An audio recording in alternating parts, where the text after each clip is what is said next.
تو دی گئی ہے. اسی لیے اللہ رب کریم کہہ رہے ہیں نہ وہ دیکھتے تھے نہ وہ سنتے تھے. تو ہدایت کا آغاز سننے سے ہوتا ہے.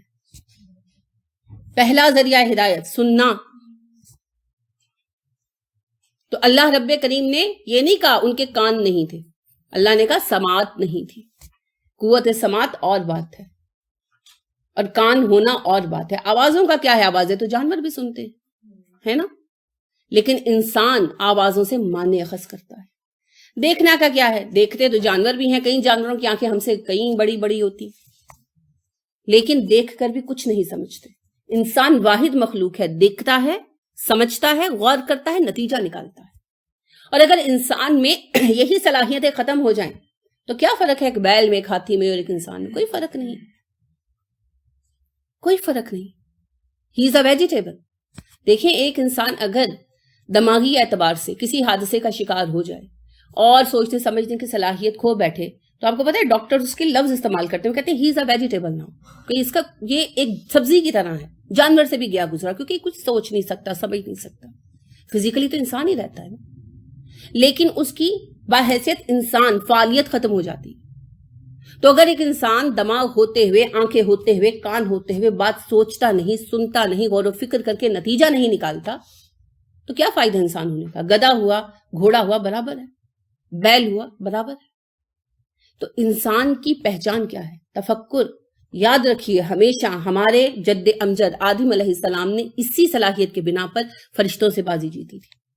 ورنہ عبادتوں میں آدم ان کے کیا تھے؟ پرکاہ بھی نہیں تھے. وہ لاکھوں سال سے پتہ نہیں کب سے عبادتوں میں مصروف تھے، اطاعت میں مصروف تھے. آدم جمعہ دن کی پیدائش تھی، لیکن آدم نے اللہ کی خلافت کا مقام پایا تدبر کے بنا پر، عبادت کے زور پر نہیں. عبادتیں تو ہمارے تفکر کو صحیح راستہ دکھاتی، صحیح سمت عطا کرتی. اصل چیز تو تدبر ہے. لہٰذا ابراہیم علیہ السلام نے تدبر سے راستہ پایا، وہی نے تو صرف اس کی سمت کو ڈیفائن کر دیا تھا. نبی کریم صلی اللہ علیہ وسلم نے بھی تفکر سے صحیح غلط کو سمجھا تھا، وہی نے تو صرف ڈیفائن کر دیا تھا. تو اگر ہم تفکر نہیں کرتے تو ہم میں اور کسی گدے گھوڑے میں کوئی فرق نہیں. اگر ہمیں ایک اچھا انسان بننا ہے، ایک انسان بننا ہے، سب سے پہلے تو ہمیں تفکر کی عادت پیدا کرنی ہوگی. ٹھیک ہے؟ یہی یہاں اللہ فرما رہے ہیں. ان لوگوں کے جہنمی ہونے کا سبب کیا ہے؟ نہ وہ بات کو سنتے ہیں، نہ دیکھتے، نہ ان کی کوئی آبزرویشن ہے اور نہ ہی کوئی اس کا کنکلوژن ہے جو وہ نکالتے ہیں. تو ایسے لوگوں کے لیے جنہوں نے اللہ کی دی ہوئی سب سے بڑی نعمت تفکر کو ضائع کر دیا، جہنم نتیجہ ہے. اولئک الذین، یہی وہ لوگ ہیں، خسروا، انہوں نے خسارے میں ڈالا، انفسہم، اپنے نفسوں کو، اپنے آپ کو. یہ وہ لوگ ہیں جنہوں نے اپنی جانوں کو، اپنے آپ کو خسارے میں ڈال دیا. وَضَلَّ، گم ہو گئے، عنہم، ان سے، ما کانوا، جو کچھ تھے وہ، یفترون، گھڑا کرتے. افطرا سے ہے. یہ وہ لوگ ہیں جنہوں نے اپنے نفسوں کو خسارے میں ڈالا. کس نے ڈالا نفسوں کو خسارے میں؟ خود اپنے آپ نے. کسی نے نہیں ڈالا، کسی نے نہیں ڈالا.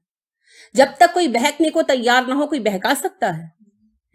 کیوں نہیں بہکے یوسف علیہ السلام؟ زلیخا جیسی عورت ان کو انوائٹ کر رہی تھی، جو سردار کی بیوی تھی، حسین تھی، جوان تھی، اور بظاہر دیکھا جائے تو موقع بھی تھا. تو کیوں یوسف علیہ السلام نہیں بہکے؟ کیونکہ وہ بہکنا نہیں چاہتے تھے. جو بھی کہتے ہیں نا اس نے بہکا دیا، اس نے بہکا دیا، وہ خود کمزور فطرت کا انسان ہوتا ہے.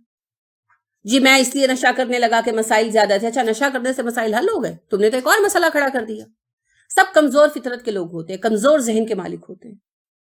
جن لوگوں کے اندر واقعی ہمت ہوتی ہے، جن کے اندر واقعی حالات کو سامنا کرنے کی قوت ہوتی ہے، جب ان پر مشکل آتی ہے تو ان کی صلاحیتیں نکھر کر سامنے آتی ہیں، وہ اور بہتر انسان بن کر نظر آتے ہیں. یہی نبی کریم صلی اللہ علیہ وسلم کی زندگی میں دکھائی دیتا ہے، یہی صحابہ کی زندگی میں دکھائی دیتا ہے.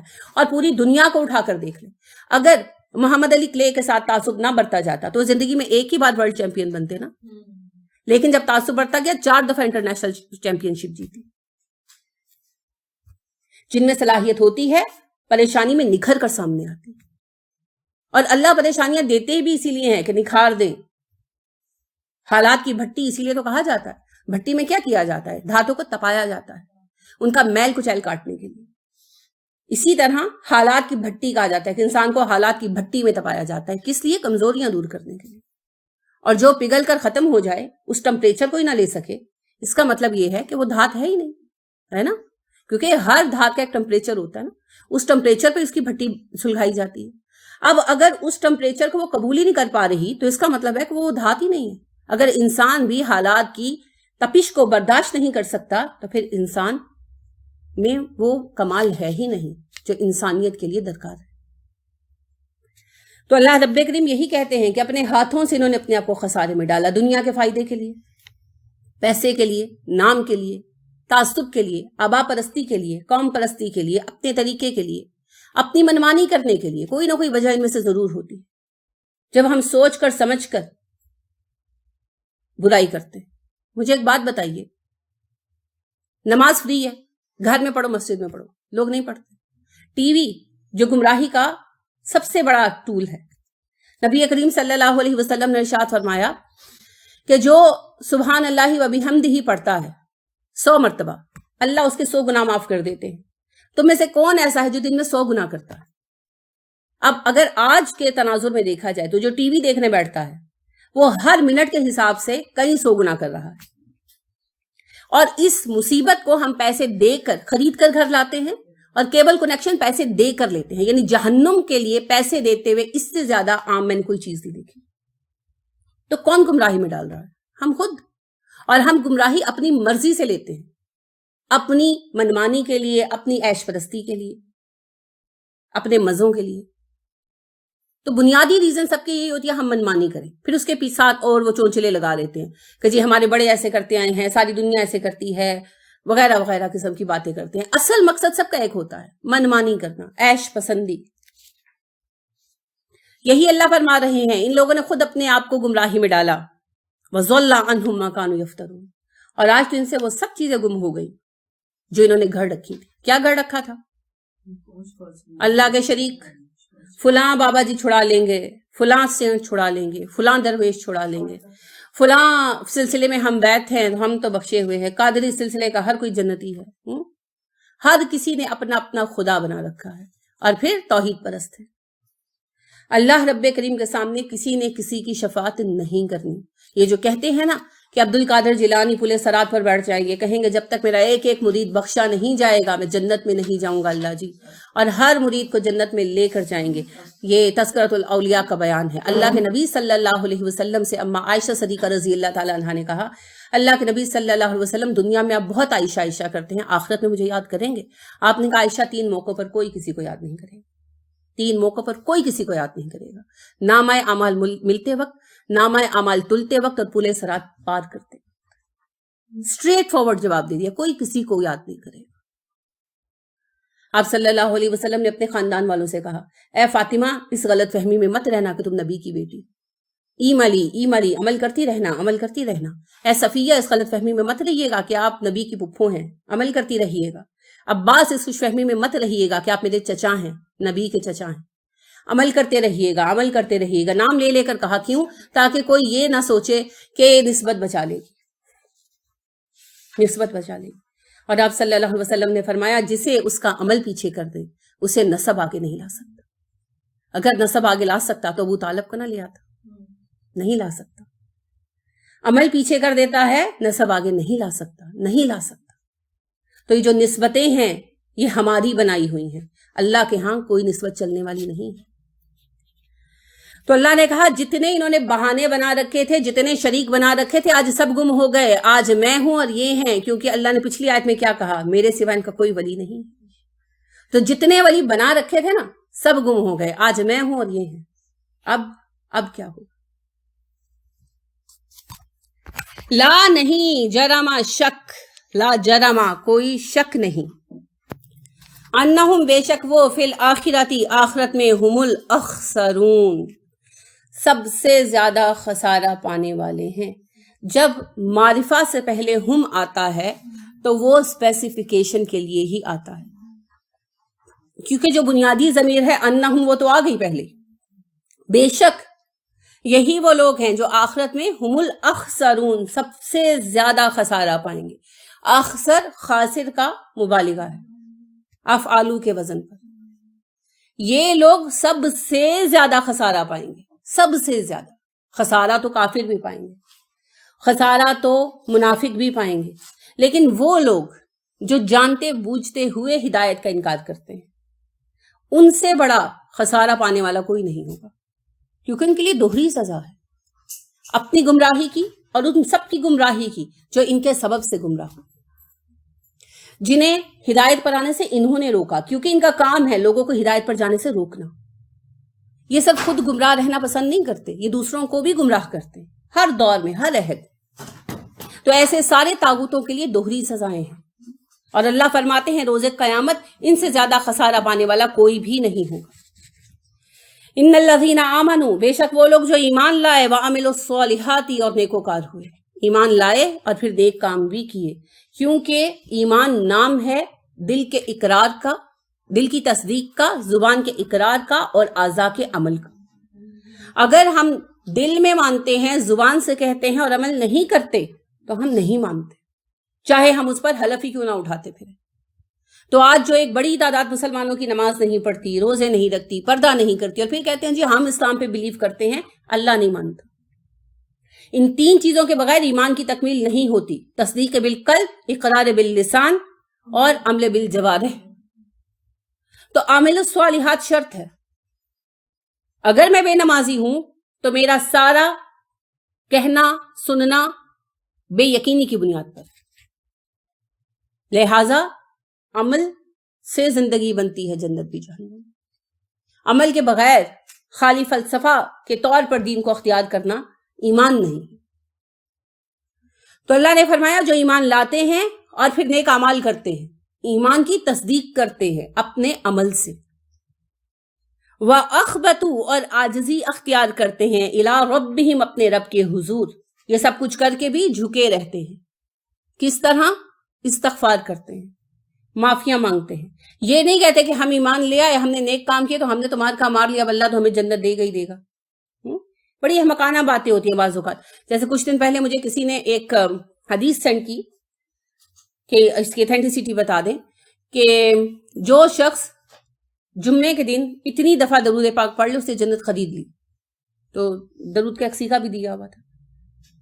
جنت کون خرید سکتا ہے؟ نبی کریم صلی اللہ علیہ وسلم نے ارشاد فرمایا روز قیامت سب لوگ اللہ کے فضل سے جنت میں جائیں گے، اپنے عمل سے نہیں۔ صحابہ نے کہا اللہ کے نبی صلی اللہ علیہ وسلم آپ بھی؟ آپ صلی اللہ علیہ وسلم نے فرمایا ہاں میں بھی۔ تو اعمال میں وہ وزن بھی اللہ ہی ڈالیں گے جن کے بنا پر اعمال نامہ ایسا وزنی ہوگا کہ ہم جنتوں میں جائیں۔ جنت خریدنا بیکار کی باتیں ہیں۔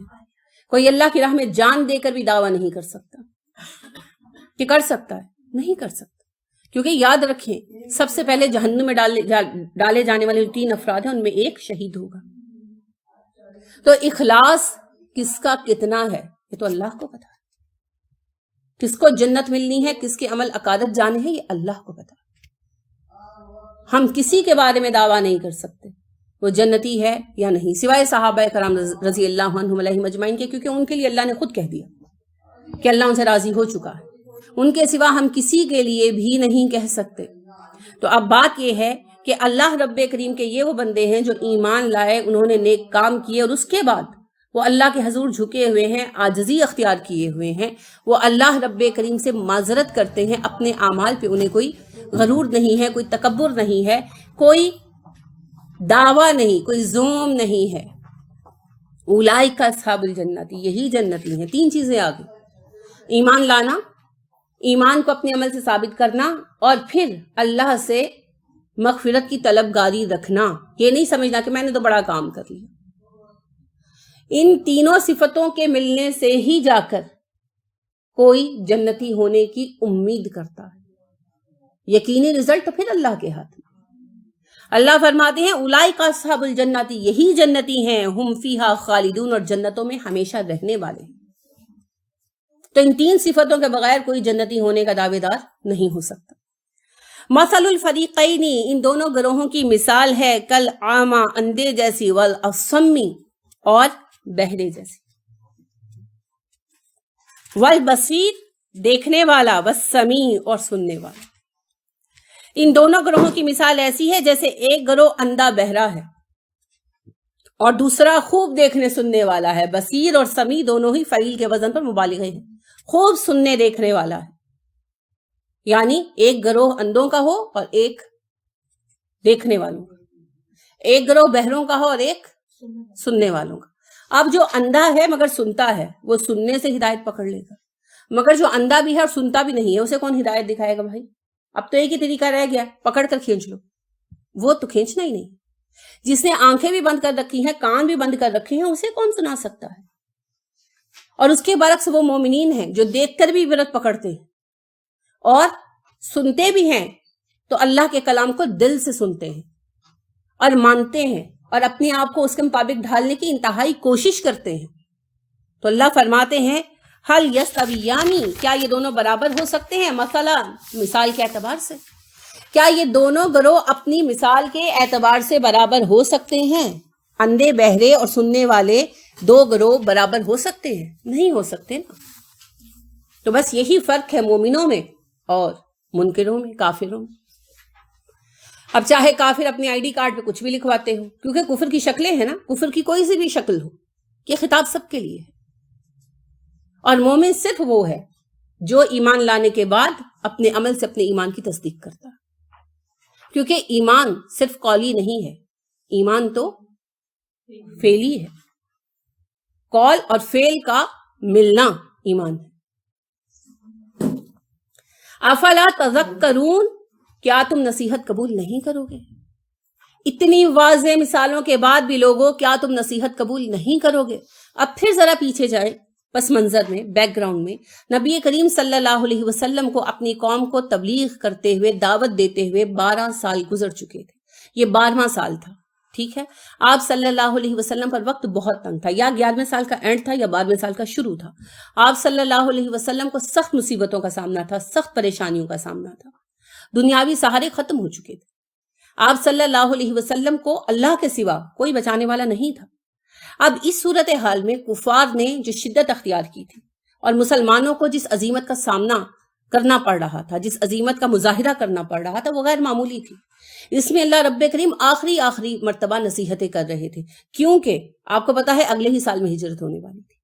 یہ اس وقت مسلمانوں کا علم نہیں تھا، یہ تو اللہ کا علم ہے، لیکن اللہ کو پتا تھا، اللہ ان پر اتمام حجت کر رہے تھے، کیونکہ اللہ نے عذاب تب تک روک رکھا تھا جب تک نبی کریم صلی اللہ علیہ وسلم وہاں تشریف فرما تھے۔ تو اللہ اب آخری ان کو نصیحتیں کر رہے تھے۔ لہٰذا سورہ یونس میں اللہ نے بہت ساری مثالیں پیش کی، بہت سارے آفاقی دلائل پیش کیے، اور سورہ ہود میں آپ دیکھیں شروع سے صرف انذار چل رہا ہے، ڈانٹ ڈپٹ، وارننگز۔ یہاں بھی اللہ نے وارننگز دی، کچھ دلیلیں بھی دی موٹی موٹی سی، اور کہا اتنی سب دلیلوں کے باوجود بھی تم نہیں مانو گے تو ٹھیک ہے، تمہیں کچھ قصے سنائے جاتے ہیں۔ آگے نوح علیہ السلام کا قصہ ہے۔ وَلَقَدْ بِلَا شَكَّ وَشُبْهَةٍ أَرْسَلْنَا، ہم نے بھیجا نوح کو إِلَىٰ قَوْمِهِ، اس کی قوم کی طرف، انی بلا شک و شبہ لکم، تمہارے لیے، نذیر، ڈرانے والا ہوں، مبین، کھلا واضح۔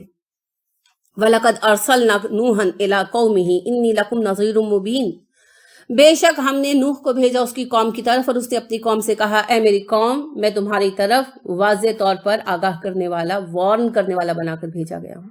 سورہ ہود کے شروع میں یہی بات نبی کریم صلی اللہ علیہ وسلم کی زبان سے کہلوائی گئی نا، ان سے کہہ دو میں تمہاری طرف صرف ڈرانے والا بنا کر آیا ہوں، نتائج کیا ہوں گے وہ اللہ کے معاملہ ہے، اللہ کے ہاتھ میں، کہا گیا نا وہی بات۔ اب آپ دیکھیے گا دونوں قوموں کا ریئیکشن اور دونوں نبیوں کی دعوت و تبلیغ کے نتائج اور حالات کس قدر ملتے ہیں، وہی مماثلت یہاں پیش کی جا رہی ہے، اور اس پر غور و فکر کرنے کی دعوت دی جا رہی ہے کفار مکہ کو کہ ان کا انجام یہ ہوا تو تمہیں کون سے سرخاب کے پر لگیں گے، تمہارا مختلف ہوگا۔ لہٰذا یہی بات کہی نوح علیہ السلام نے اپنی قوم سے، جب ان کی قوم نے بہت مخالفت کی کہ تم کہاں سے آ گئے، تو حضرت نوح علیہ السلام نے کہا میں تو صرف وارن کرنے کے لیے بھیجا گیا ہوں، آگاہ کرنے کے لیے بھیجا گیا ہوں، اپنی مرضی سے کچھ نہیں کہہ رہا۔ اللہ تعبدوا الا اللہ، میں تمہیں یہ دعوت دیتا ہوں اللہ کے سوا کسی کی عبادت نہ کرو، انی اخاف علیکم عذاب یوم علیم، اگر تم نے ایسا کیا تو مجھے ڈر ہے تم پر دردناک دن کا عذاب آئے گا۔ یاد آیا اللہ کے نبی صلی اللہ علیہ وسلم کی زبان سے کہلایا گیا تھا انی اخاف علیکم عذاب یوم کبیر، مجھے تم پر ایک بڑے دن کے عذاب کا ڈر ہے۔ وہی جملہ ہے، صرف ایک لفظ کا فرق ہے کہ اگر تم لوگ شرک سے باز نہ آئے تو تم لوگوں پر اللہ کا عذاب آئے گا۔ اب عذاب کی بات کب آتی ہے؟ جب مہلت اینڈ ہو رہی ہوتی، ٹھیک ہے۔ اب ان کا بھی جو ہے مہلت کا زمانہ ختم ہو رہا تھا، قوم نوح کا بھی. تو نوح علیہ السلام نے کہا کہ اگر اب بھی سرکشی سے باز نہ آئے تو تم لوگوں پر عذاب آئے گا. نبی کریم صلی اللہ علیہ وسلم بھی اب یہی کہہ رہے تھے، کیونکہ آپ صلی اللہ علیہ وسلم کا بھی مکہ سے ہجرت کا زمانہ قریب تھا. فقالا تو کہا الملأ الذین کفروا من قومہ، الملأ سرداروں نے، الذین ان لوگوں نے، کفروا جنہوں نے کفر کیا، من قومہ اس کی قوم میں سے، اس کی قوم میں سے کافر سرداروں نے کہا. تو ہمیشہ چند سردار ہوا کرتے ہیں جو اپنی سرداری، اپنا نام بچانے کے لیے مخالفت اختیار کرتے ہیں، اور لوگ صرف ان کی اندھی تقلید کرتے ہیں.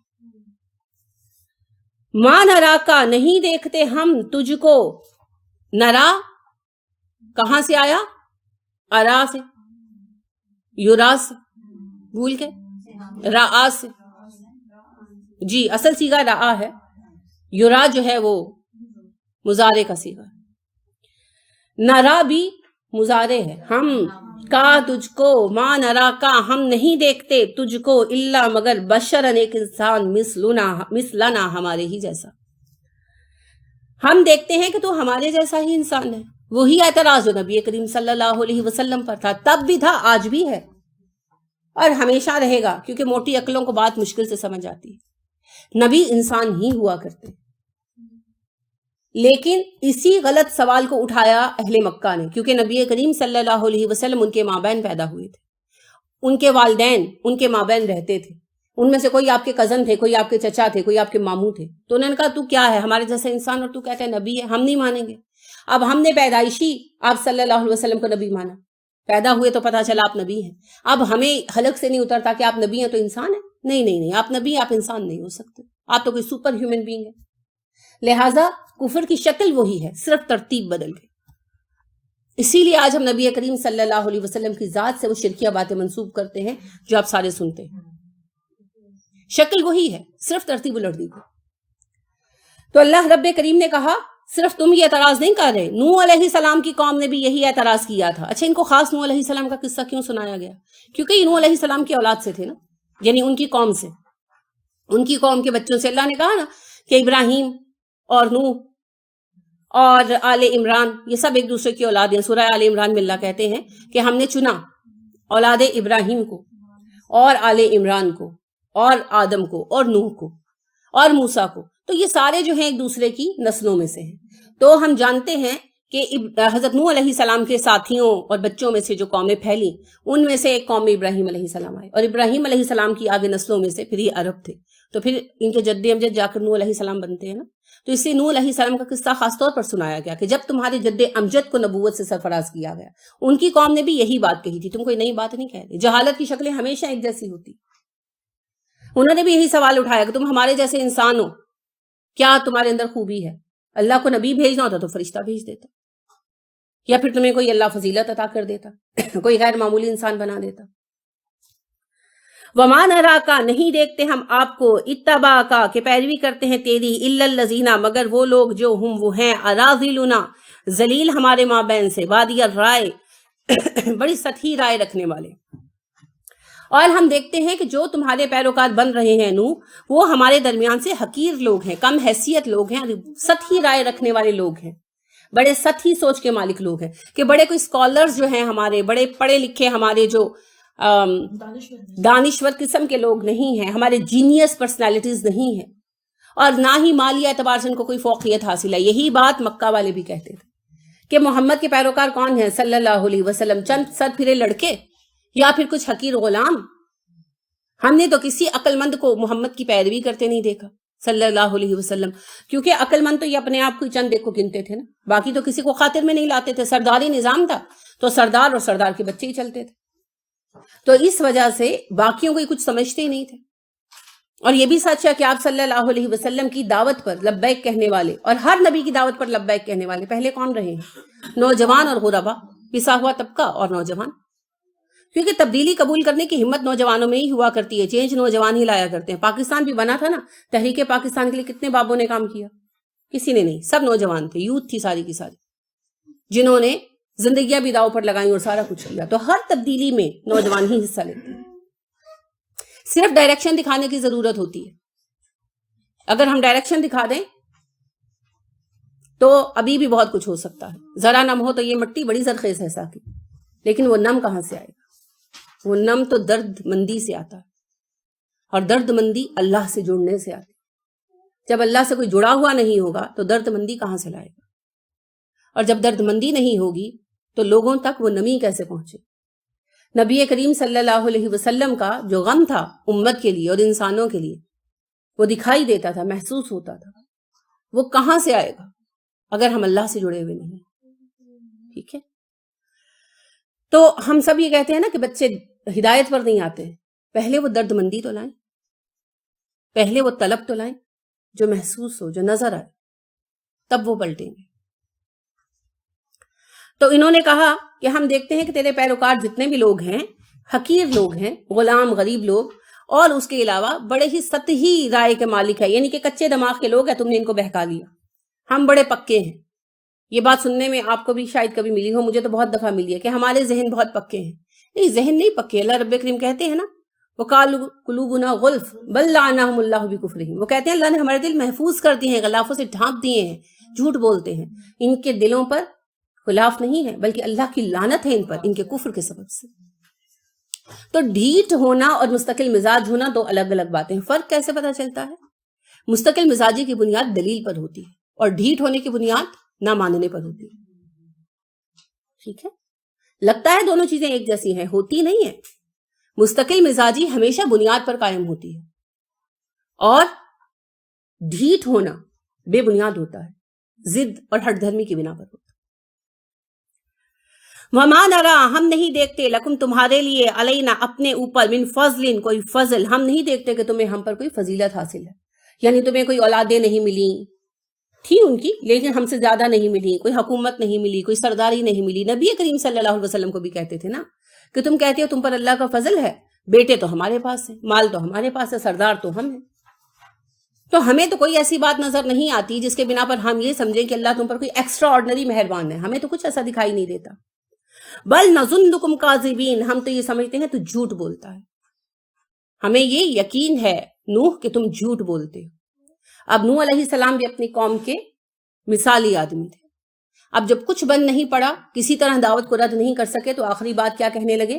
تم جھوٹ بولتے ہو. جیسے نبی کریم صلی اللہ علیہ وسلم کے متعلق آپ دیکھیے، آغاز کہاں سے ہوا؟ یہ شاعر ہے، جادوگر ہے، اور پھر اب بات کہاں کر رکی؟ یہ اللہ پر جھوٹ گڑتا ہے، کیونکہ اب کہنے کے لیے کچھ باقی نہیں بچا تھا. جب کچھ نہیں کہہ سکتے تو شور مچانا شروع کر دیتے، جھوٹا قرار دینا شروع کر دیتے. یہی نوح علیہ السلام کے ساتھ ہوا تبلیغ کے آخر زمانے میں، یہی نبی صلی اللہ علیہ وسلم کے ساتھ ہو رہا تھا تبلیغ کے آخر زمانے میں. کالا، اس نے کہا، یا قومی، اے میری قوم، ارأیتم، کیا تم نے غور کیا ہے، ان کنتو، اگر میں ہوا، علی بینۃ، ایک دلیل پر، من ربی، اپنے رب کی طرف سے، وآتانی، اور اس نے عطا کی مجھ کو، رحمتن، اپنی رحمت، من عندہ، اپنی جناب خاص سے، فأمیت علیکم، اور وہ چھپا لی گئی تم لوگوں سے، انلزموکموہا، تو کیا ہم تم پر لازم کر دیں گے، تھوپ دیں گے تمہارے اوپر اس نعمت کو، وانتم لہا کارہون، جبکہ تم اسے ناپسند کر رہے ہو. جواب میں نوح علیہ السلام نے کہا، اے میری قوم، ذرا اس بات پر غور کرو کہ میں پہلے بھی اپنے رب کی طرف سے ایک واضح دلیل پر قائم تھا، پھر اس نے مجھے اپنی جانب سے رحمت خاص عطا فرمائی. اس رحمت کو تمہاری نظروں سے اللہ نے پوشیدہ رکھا، تمہیں وہ واضح دکھائی نہیں دیتی، تو کیا جب تم اسے پسند بھی نہیں کرتے، میں جبرن تمہارے اوپر چشمہ کر دوں وہ ہدایت؟ وہی بات ہے جو نبی کریم صلی اللہ علیہ وسلم کے حوالے سے پچھلے رکوع میں پڑھا ہے. ایک بندہ پہلے ہی ہدایت پر تھا، یعنی نوح علیہ السلام کی قوم شرک کرتی تھی، نوح علیہ السلام نے بھی نہیں کیا کبھی، جیسے نبی صلی اللہ علیہ وسلم نے بھی نہیں کیا، ابراہیم علیہ السلام نے نہیں کیا. اپنی عقل سے جان لیا کہ اللہ ان بتوں میں پوشیدہ نہیں ہے، ان شخصیتوں میں بھی پوشیدہ نہیں ہے جنہیں یہ خدا مانتے ہیں یا خدا کا محبوب مانتے ہیں. اللہ ان سب سے بالاتر ہے، اللہ واحد ہے، اکیلا ہے. مگر اب اس کی رضا کا راستہ کون سا ہے؟ نوح علیہ السلام کے پاس بھی کوئی آثار نہیں تھے. پھر وحی آئی، آتانی رحمتن من عندہ، یہی ہے، اللہ کی طرف سے وحی آ گئی، لہٰذا انہیں حق کھول کر بتا دیا گیا. اب وہ اپنی قوم کو اس کی طرف انوائٹ کر رہے تھے. ٹھیک، اب وہ کہہ رہے تھے نا کہ تمہاری بات تو صرف چند ایسے لوگ مانتے ہیں جو کچے ذہنوں کے ہیں، کچے کانوں کے ہیں، جن کی رائے کی کوئی اہمیت نہیں ہے، ہم صاحب الرائے ہیں، ہم کیوں نہیں متاثر ہوئے. اس کا جواب دے رہے ہیں نوح علیہ السلام کہ اگر ہدایت کو تم قبول ہی نہیں کرتے، سننا پسند ہی نہیں کرتے، تو میں جبرن تمہارے اوپر نافذ تو نہیں کر سکتا.